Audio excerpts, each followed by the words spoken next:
Alhamdulillah, kita kembali berada di kajian kita di kitab Nasaih Ad-Diniyah. Dan seperti biasanya, sebelum kita mulai, kita akan baca bersama-sama niat belajar dengan harapan mudah-mudahan ilmu kita menjadi ilmu yang bermanfaat. Dan karena pembahasannya mengenai perzinaan, kita minta kepada Allah Subhanahu wa taala semoga ilmunya menjadi penghalang kita dari melakukan perbuatan dosa besar zina dan juga yang mendekatinya, serta menjadi penghalang bagi seluruh keluarga kita dari perzinaan dan dari apa-apa yang mendekati perzinaan. Kita baca niat belajar bersama-sama. Bismillahirrahmanirrahim. Nawaitu ta'allum wat-ta'lim wan naf'a wal intifa' wal muzakkara wal tadhkir wal ifadah wal istifadah wal nizaa' 'ala tamassuk bi kitabillah wa sunnati Rasulillah sallallahu alaihi wa alihi wasallam على الخير ابتغاء مرضاته وقربه وثوابه وحسن الخاتمة مع اللطف والعافية وصلاح العاقبة برحمتك يا أرحم الراحمين. إلى حضرة النبي محمد صلى الله عليه وسلم وآله وصحبه وأزواجه وذريته وأهل بيته وسلم من جميع الأنبياء والمرسلين والقرنين أجمعين. ونخصوصا سيدنا المهاجر الله محمد بن عيسى فكر مقدم محمد بن علي بن سيد الحمد الله بن بكر العيدروس فخر الوجود الشيخ أبو بكر بن سالم وسليم فرد عمر صاحب راتب عبد الله بن الحداد أحمد بن زين الحبشي حبيب علي بن محمد الحبشي ثم إلى الإمام الغزالي محمد بن محمد الغزالي أتوس إلى أرواح أربعة الأئمة المجتهدين ومقلدين في الدين علماء عاملين فقهاء المحدثين والقرآن مفسرين سادات الصوفية المحققين أجمعين أن الله يغفر لهم ويرحمهم ويعلي درجاتهم في الجنة وينفعنا ببركاتهم وأسرارهم وأنوارهم وعلومهم ونفعاتهم في الدين والدنيا والآخرة. الفاتحة.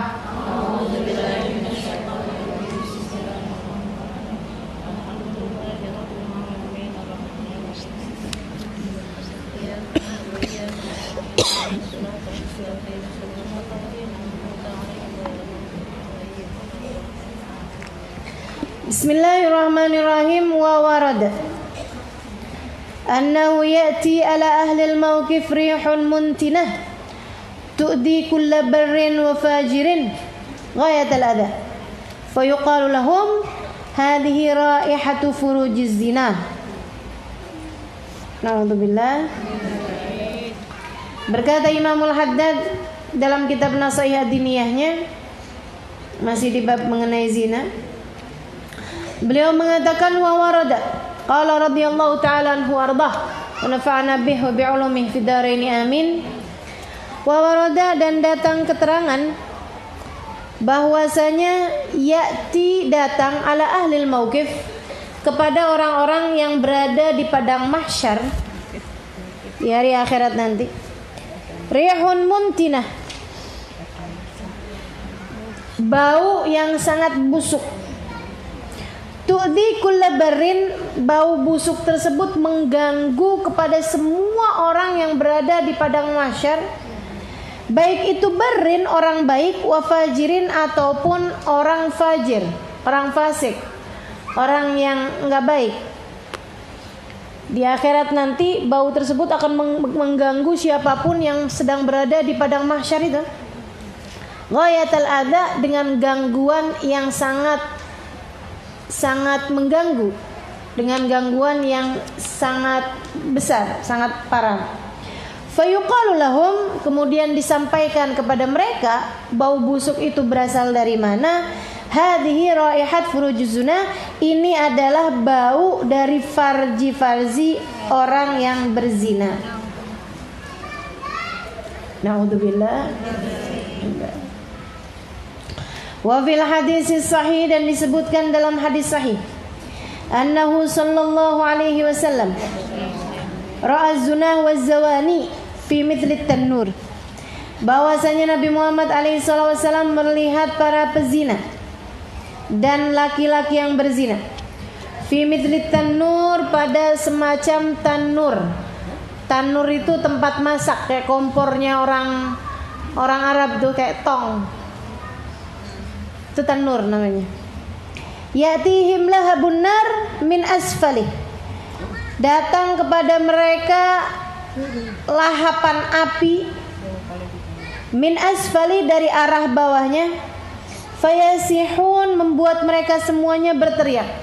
Jadi mereka ditaruh di kayak tong panas, di bawahnya ada api yang menyambar sampai mereka kemudian berteriak-teriak. Fayasihun, mereka kemudian berteriak. Wayartafi'un, dan mereka mengeraskan teriakannya. Wadzalika min anwa' ta'dzibillah iyyahum fil barzah. Dan ini adalah salah satu dari jenis-jenis siksaan Allah Subhanahu wa taala kepada para pezina fil barzah, di alam barzah. Jadi bukan di akhirat ini ya, di alam barzah. Mana alam barzah? Alam kubur. Di alam kubur kayak begitu, di padang mahsyar kayak begitu, di neraka apalagi. Bahkan seperti yang pernah saya sampaikan juga, bahwa andai dosanya udah terampuni, dengan banyaknya sudah disiksa gitu ya, udah habis nih, selesai, dan karena mereka matinya bawa iman, jadi masuk surga, akan menjadi orang yang masuk surga dengan menundukkan kepala. Tidak ada orang masuk surga dengan menundukkan kepala illa ashabuz zina, kecuali orang yang berzina. Sampai masuk surga aja tetap bawa aib, teman-teman sekalian. Sampai masuk surga aja tetap bawa celak, tetap bawa rasa malu. Mudah-mudahan Allah selamatkan kita, seluruh keluarga kita. Amin ya rabbal alamin. Wa qala Allah Ta'ala fi dzikri ihlaki qaumi Lut, dan Allah Subhanahu wa taala bercerita mengenai pengadaban atau penghancuran kaumnya Nabi Lut. Hina amilu bil fahisyah, ketika mereka mengerjakan sesuatu yang menjijikkan, yaitu pekerjaan luti, LGBT sekarang ya. Wa asarru 'alaiha, dan mereka berketerusan mengerjakan pekerjaan tersebut. Allah cerita tentang siksanya di dunia nih, belum akhirat. Falamma jaa amruna ja'alna 'aliyaha safilaha, ketika telah datang keputusan kami untuk menyiksa mereka, ja'alna 'aliyaha safilaha, kami menjadikan bumi yang di bawah menjadi di atas mereka, digulung sama tanah, digulung sama bumi. Jadi sekalian, yang kemarin aja di Palu kayak gitu nyereminnya. Teman saya cerita, dia turun dari, dia punya pondok pesantren di atas gunung. Dia turun lari, dan itu dia noleh ke belakang, tanahnya udah retak. Dia bilang, ya Allah, nggak bisa ngebayangin ada kepanikan kayak begitu sebelum datang kiamat. Saya kayak udah kiamat gitu, dia bilang. Dia lari noleh ke belakang, udah pecah tanahnya. Dia lari lagi, noleh lagi ke belakang, pecah tanahnya. Ya Allah, serem benar. Ini Allah cerita ketika menghancurkan kaumnya Nabi Lut. Kata Allah, kami jadikan bumi yang semula di bawah mereka menjadi di atas mereka, digulung sama tanah. Wa amtarna 'alaiha hijaratan min sijilin mamdud, dan kami turunkan hujan api dari arah langit. Min sijil, api tersebut hujan batu. Min sijilin, dari neraka sijil, mandud, yang sudah dipanaskan.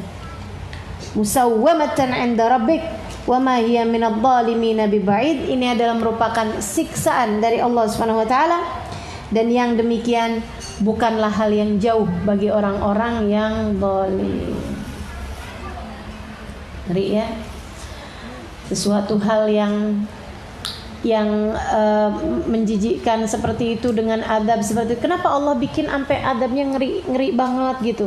Dunia ngeri, di kuburan ngeri gitu kan, di akhirat ngeri. Karena orang dunia menjadikan zina sebagai sesuatu yang indah. Betul nggak? Iya. Betul nggak? orang menjadikan zina itu sebagai sesuatu yang indah gitu. Kayaknya tuh kan kayak yang naksir, ya kan ya?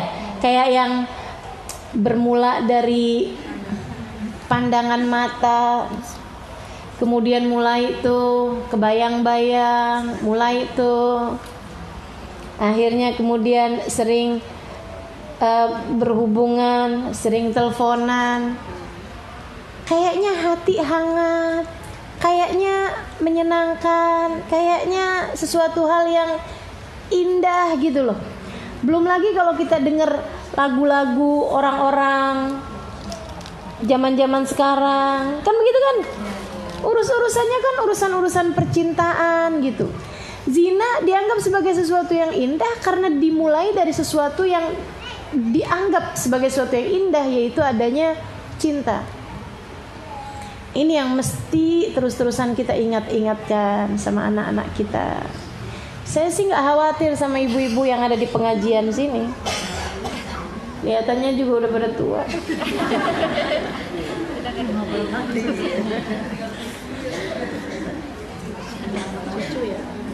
Iya, yang belum tua, yang masih muda juga saya nggak khawatir. Insya Allah, mudah-mudahan takwa menjadi penghalangmu dari mengerjakan perbuatan dosa. Karena ilmu ini kan cahaya.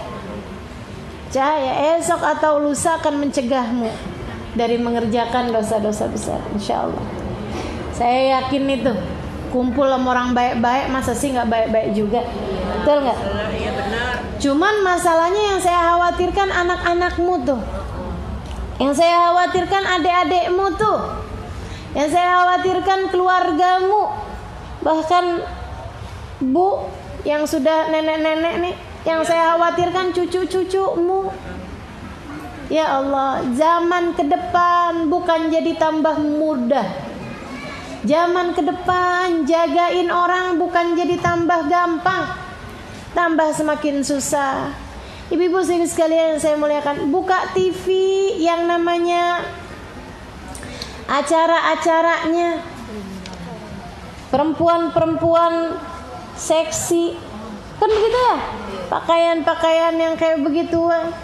Belum lagi kayaknya tuh ya, dulu tuh yang namanya orang pacaran tuh orang-orang di kantor tuh. Habis itu turun ke anak-anak kuliahan, film-film tentang pacaran. Lama-lama turun lagi ke anak-anak SMA, kan begitu? Habis itu turun lagi anak-anak SMP. Sekarang SD itu loh, TK katanya ini. Saya belum ngikutin nih kalau yang TK. TK udah mulai juga.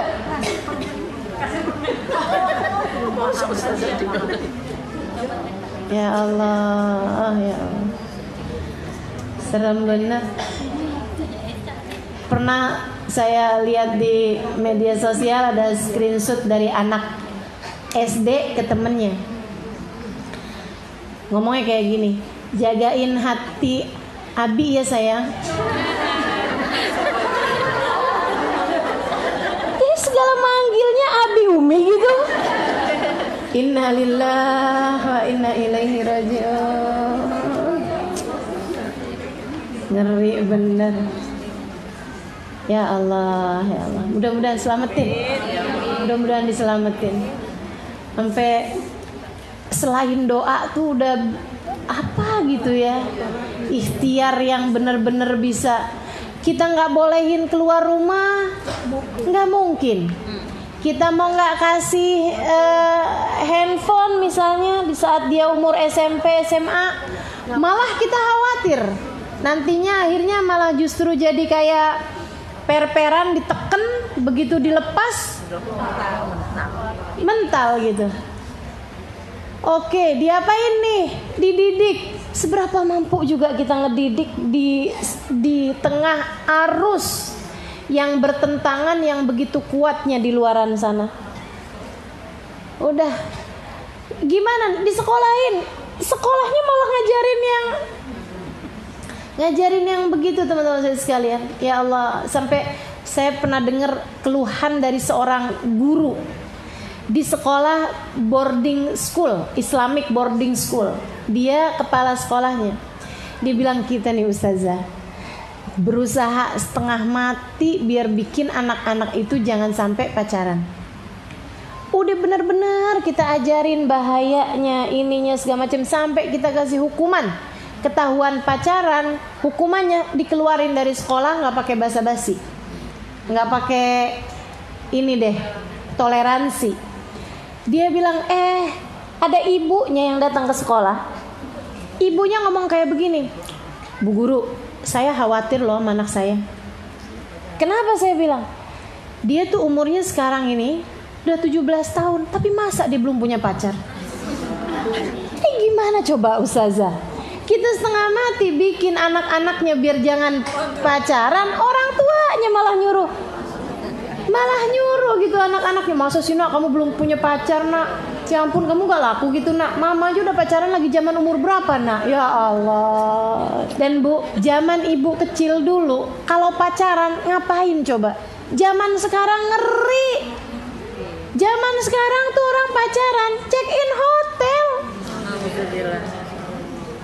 Kalau udah kayak begitu ya ampun, mau percaya sama setan yang menjadi ketiganya?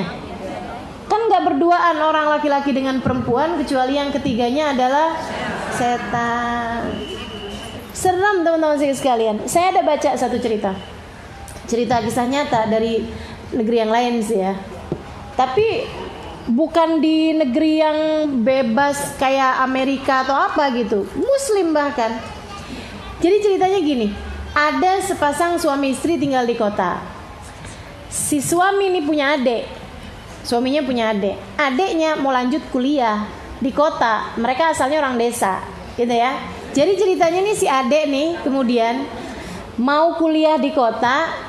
Dia pikir daripada dia ngekos, daripada dia tinggal tempat lain gak jelas, mendingan tinggal sama abangnya dong, laki-laki nih ya. Jadi si yang suami nih, si abang nih, yang juga adalah seorang suami, ditelepon sama orang tuanya, sama abah ibunya dia, dibilangin, kesian tuh adek kamu tuh, dia mau kuliah, udah diterima di kota, udah tinggal sama kamu aja, daripada dia susah-susah nanti ini lagi itu lagi. Akhirnya dia bilang, ya udah deh mah, nggak apa-apa, silakan. Dia ngomong sama istrinya, gimana?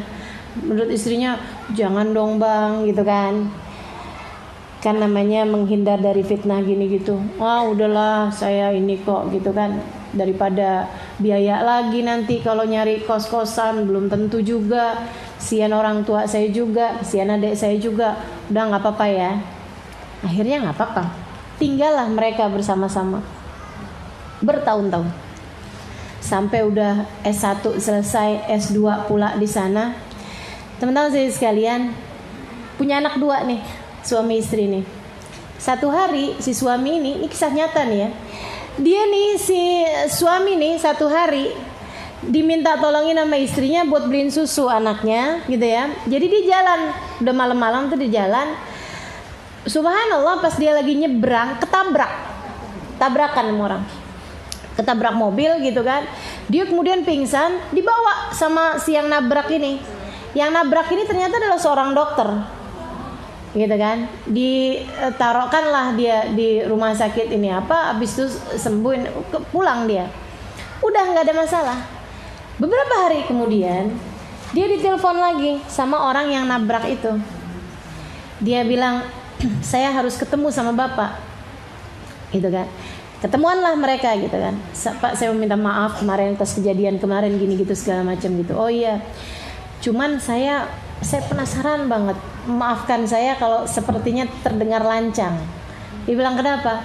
Saya waktu itu ngelihat bapak itu bawa botol susu. Itu buat siapa? Buat anak saya, dia bilang. Anak bapak beneran? Iya, anak saya. Kenapa soalnya pak? Dia bilang karena kemarin kan bapak sempat terluka ini apa, kurangan darah kan, harus transfusi itu. Bapak itu, di darah bapak itu ada satu penyakit. Dan penyakit itu dikasih tahu penyakitnya apa gitu kan, saya nggak terlalu ingat. Tapi penyakit itu tidak memungkinkan bapak untuk punya anak. Penyakit itu membuat bapak mandul. Bapak nggak mungkin, ada kelainan di genetik bapak, maksudnya di darah bapak itu, bapak nggak mungkin punya anak. Kaget setengah mati punya anak 2. Teman-teman sekalian, diperiksain DNA. Memang udah penasaran banget. Ternyata anak itu anak adiknya.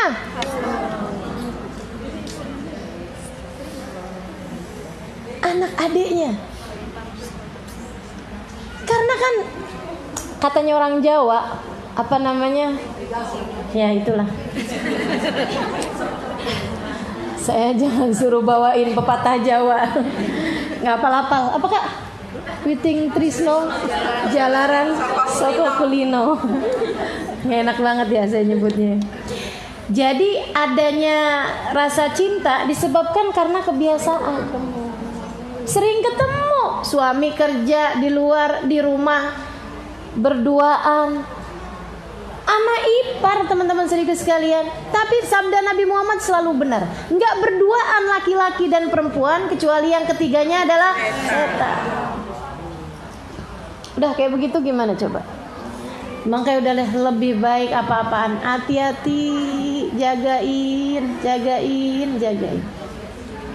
Sebab-sebab terjadinya fitnah hindarin. Jangan percaya sama diri sendiri. Saya orang bertakwa, nggak bakalan kenapa-napa. Siapa bilang?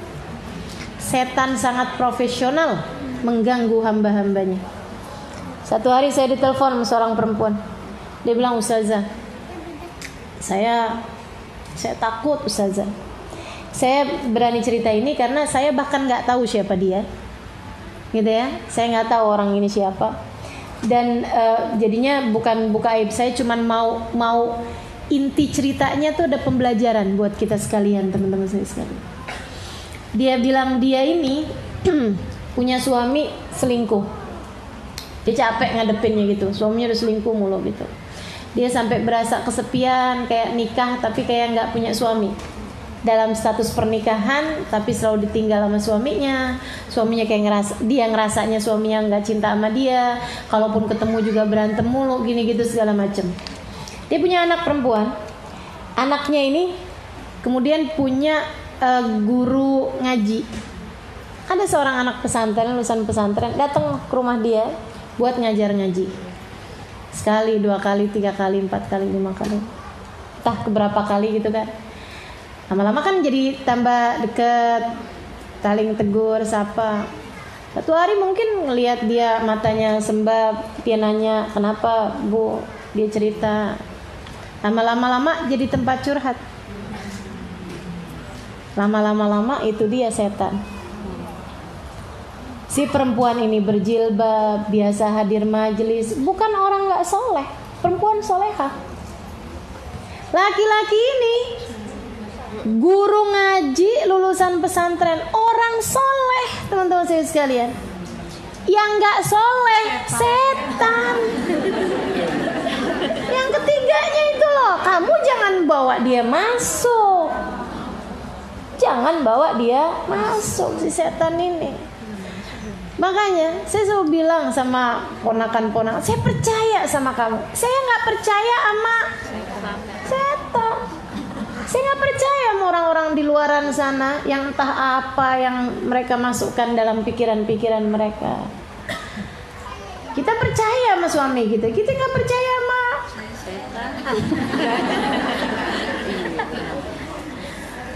gitu kan. Dan teman-teman sekalian, saya percaya kepadamu. Kamu orang majelis, saya percaya. Tapi saya gak percaya sama setan. Kalau kamu biarkan dia menguasai kehidupanmu. Makanya kalau ada adik-adik nih yang belum pada nikah, terus punya pacar, gak ada baik-baiknya, gak ada bagus-bagusnya. Meskipun laki-laki itu soleh sekalipun, saya tahu kamu solehah, laki-laki itu soleh, yang gak soleh dah tuh, setan gak ada yang soleh. Setan ini punya pengalaman kerja ribuan tahun.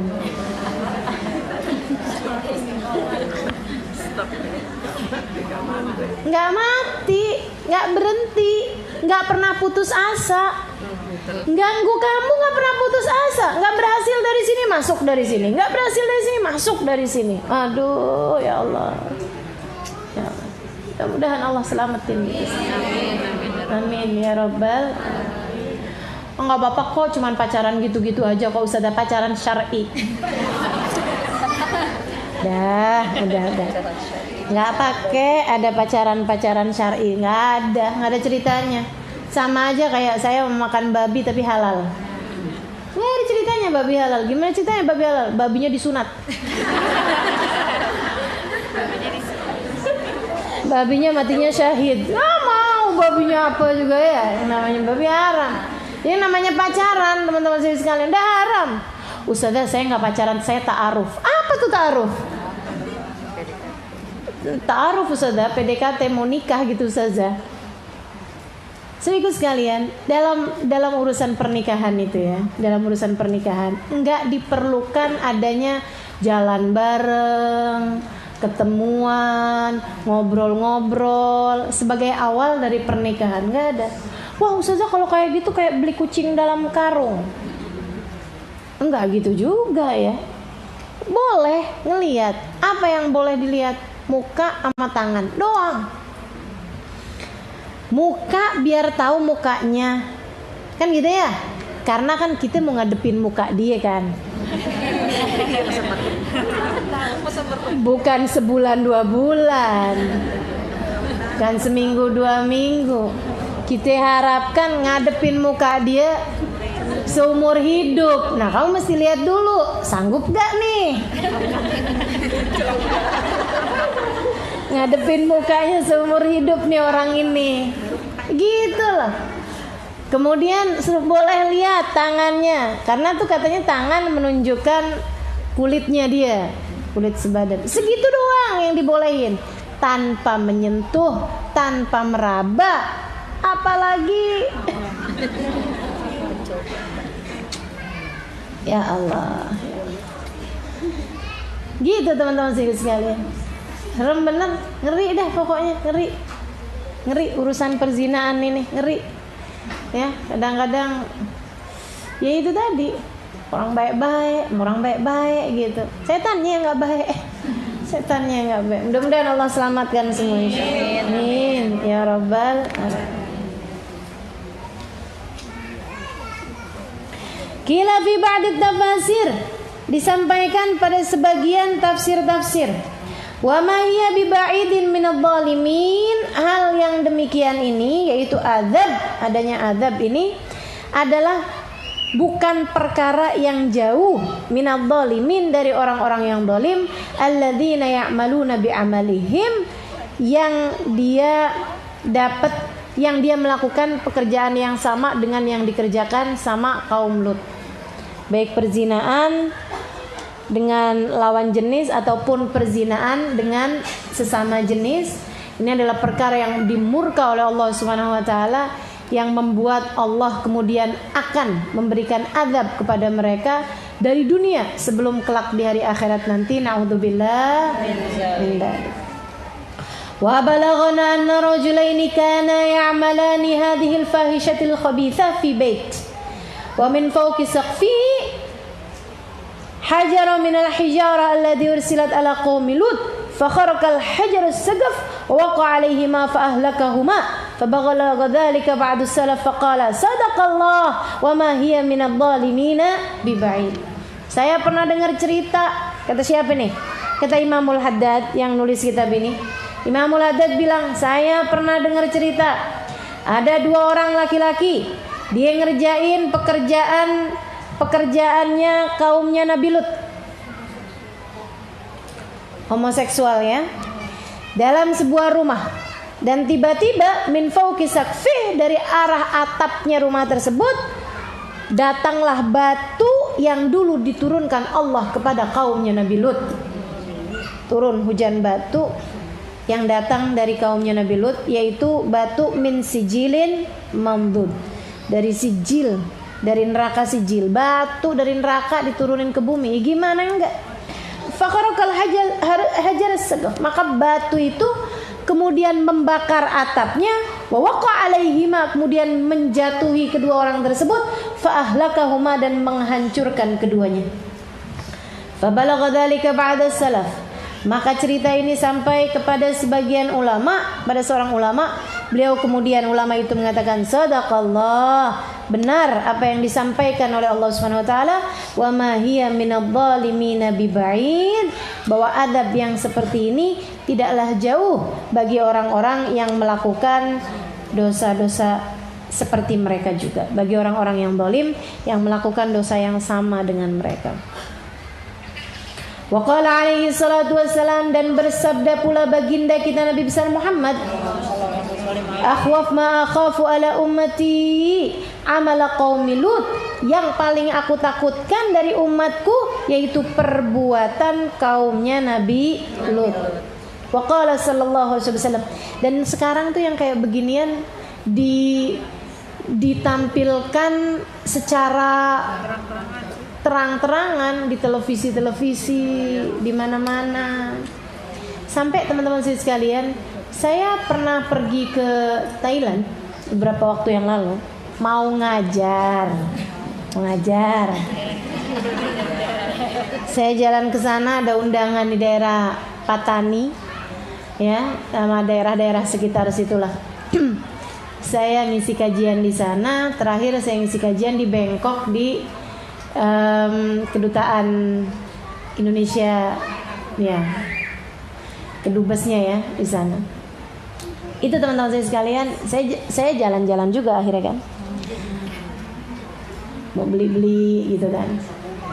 Itu saya nggak bisa bedain yang mana perempuan beneran, yang mana yang bukan. Sampai teman saya bilang, Ustazah nggak bisa bedain. Gini nih Ustazah, kalau Ustazah ngelihat perempuan cantiknya banget, berarti dia laki-laki. Kok kalau Ustazah lihat nih ya, perempuan tapi kulitnya mulus banget, mulusnya banget, itu berarti dia laki-laki. Dan itu teman-teman saya sekalian, mereka itu nggak main-main loh operasinya, sampai operasi ngikir kulit kepala, ngikir tulang tengkorak. Karena laki-laki sama perempuan kan beda nih kepalanya nih. Kalau perempuan kan lebih kotak ya, lebih lonjong. Kalau laki-laki kan lebih kotak kepalanya. Nah, ini kayaknya nanti pulang-pulang liatin kepala, periksa kepalanya suaminya, periksa. Nah, beda kepala. Saya juga baru gitu loh, baru tahu juga. Jadi mereka itu operasi sampai ke tengkorak kepalanya dikikir. Tengkorak kepalanya tuh diiniin gitu, yang bagian kayak agak kotak gitu dikikir. Jadi bentuknya jadi lebih lonjong gitu kepala. Dan nggak main-main itu dioperasi. Itunya dioperasi. Semuanya gitu. Jadi sungguh-sungguh beneran. Yang kurang cuman bikin rahim doang. Semuanya dia bikin, termasuk mohon maaf payudara, termasuk kulit. Itu mulus-mulusnya, kita nggak ada apa-apanya. Kalah cantik dari mereka. Jadilah saya tuh ngeliatin, tuh Ustazah, no, dia laki-laki tuh Ustazah. Kok bisa sih sampai saya samperin? Cakep banget teman-teman sekalian, cakepnya tuh banget.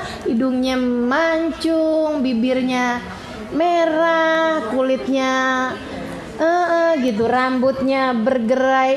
Pokoknya dah, ya Allah, untung saya nggak tinggal di negara yang kayak begitu. Kalau enggak, saya mungkin salaman sama mereka dan saya nggak tahu kalau itu batalin wudu. Saya kirain cewek. Ya Allah, teman-teman sekalian. Dan itu udah mulai merambah nih. Dari sana masuk ke Malaysia gitu kan, masuk ke Indonesia. Ini udah mulai banyak sekarang. Dulu mah kita nggak tahu gitu. Amalan kaum Nabi Lut ini teman-teman sekalian. Ya Allah, mudah-mudahan diselamatin. Anak-anak kita mudah-mudahan diselamatin. Amin. Katanya gitu kan, mau cari cewek 30-an, mau cari laki-laki yang ganteng. Ya kebanyakan mereka udah pada kawin, atau yang gantengnya nggak mau sama yang cantik, maunya sama yang ganteng juga.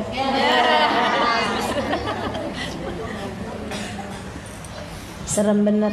Mudah-mudahan diselamatin. Amin. Umat Islam ini ya, amin ya rabbal alamin. Akhwaf ma akhaf ala ummati, kata Nabi Muhammad. Yang paling menakutkan, yang aku takutkan dari umat saya adalah pekerjaannya kaumnya Nabi. Gak ada yang bisa kita lakukan kecuali doa. Kalau ada tahu orang kayak begitu, jangan dinyinyirin, jangan kita main-mainin, gitu kan? Kita panggil, ayo nyanyi di apa namanya? Ditanggap ya, jangan dibully gitu. Kita panggil di lampu merah itu, suruh nyanyi, jangan teman-teman Islam, jangan. Serem. Kita punya anak, ya enggak? Kita punya cucu. Takutnya kalau kita tair, kita nyinyirin, kita rendahkan, jangan sampai ada di antara keluarga kita nanti akhirnya yang terkena penyakit-penyakit seperti itu. Teman saya pernah cerita, Ustazah tahu nggak kenapa tahun-tahunan ke depan itu dia nyampein nama saya, Ustazah Najibah itu yang waktu itu datang. Nah ini beliau ini yang cerita mas. Ustazah, dia bilang tahun-tahun ke depan akan semakin banyak orang dengan badan laki-laki tapi merasa jiwanya perempuan. Nanti nih, semakin tahun ke depan semakin akan banyak.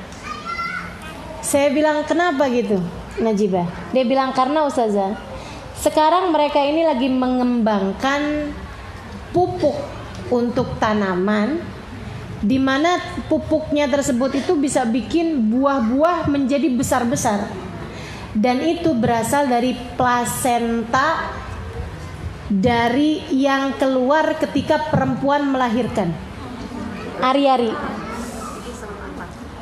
ya. Ini itu udah dikembangkan dengan mendunia teman-teman sekalian. Jadi tuh orang tuh sekarang nih kalau ngelahirin, perempuan melahirkan di rumah-rumah sakit, ari-arinya sama mereka dikumpulkan, dijadikan sebagai pupuk yang bisa membuat buah-buah jadi lebih besar dan tidak mudah busuk. Makanya pisang yang aslinya seberapa gedenya, yang pisang yang dari Bangkok tuh, itu kan gede-gede. Buah durian aslinya seberapa? Dari mereka gede-gede. Dan itu nggak cepat basi, nggak cepat rusak, nggak cepat busuk. Buah apel dari Malang tuh, seberapa gede coba? Segitu-gitu, kecil-kecil teman-teman sekalian. Sekarang apel datang besar-besar. Buah sekarang semuanya jadi mendadak besar-besar. Hampir semua buah lebih besar dari ukuran aslinya dan tidak mudah busuk. Buah jeruk dulu umurnya berapa hari? Buah jeruk sekarang umurnya berapa hari? Buah apel dulu umurnya berapa hari? Dari matang ke busuk. Buah apel sekarang berbulan-bulan.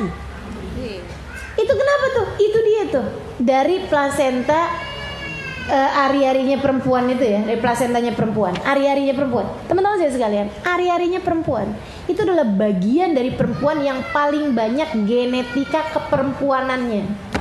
Orang makan buah tersebut, kemudian di dalam tubuhnya mengandung genetika perempuan.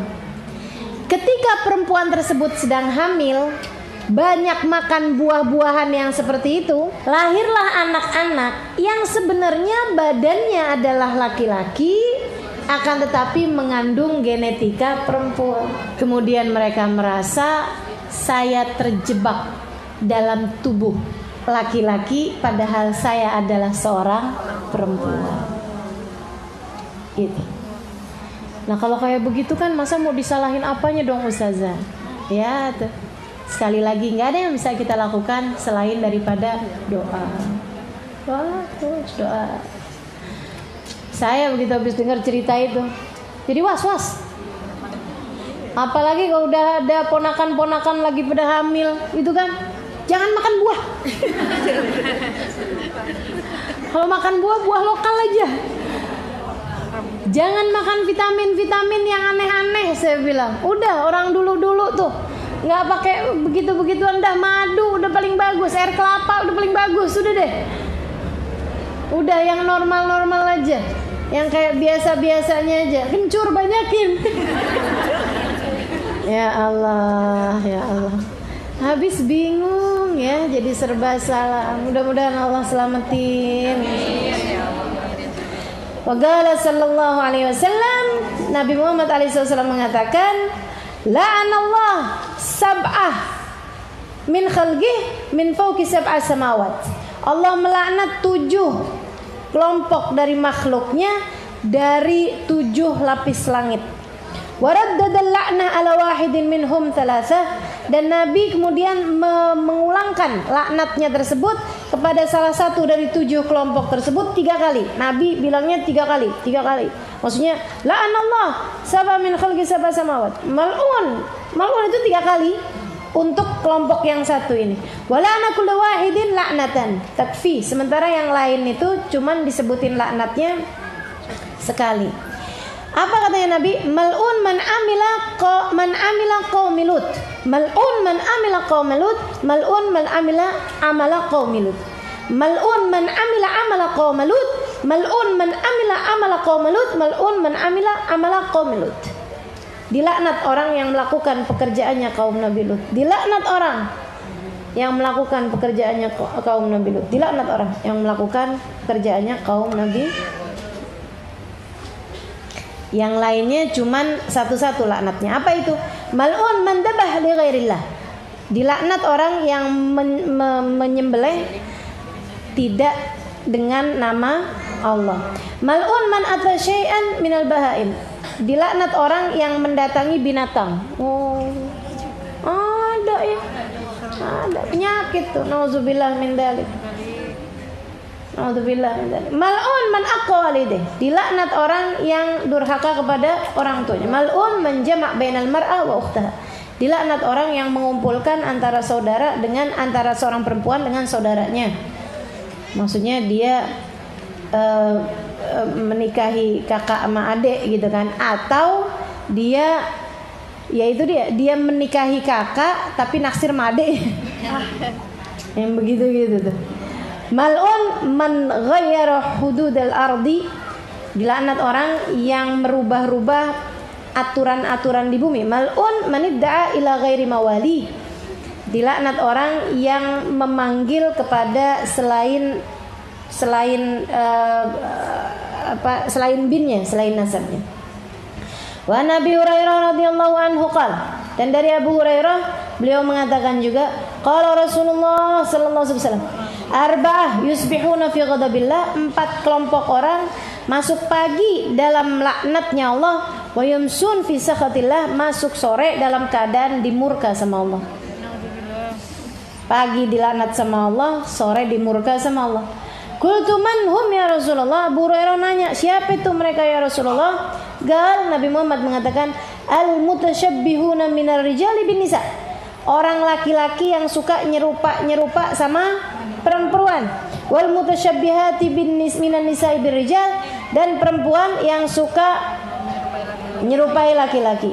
Walladhi ya'til bahimah, dan orang yang mendatangi binatang. Walladhi ya'tir rijal, dan laki-laki yang mendatangi laki-laki. Wa ma warada fi tahrimi zina wal liwat wa fi uqubat murtakibihima katsirun syahir. Dan apa yang datang tentang keharamannya zina dan keharamannya liwat, dan dalam siksa mengenai orang yang melakukan hal tersebut, katsirun syahir, banyak sekali beredar di mana-mana, banyak hadis, banyak ayat, banyak cerita-cerita.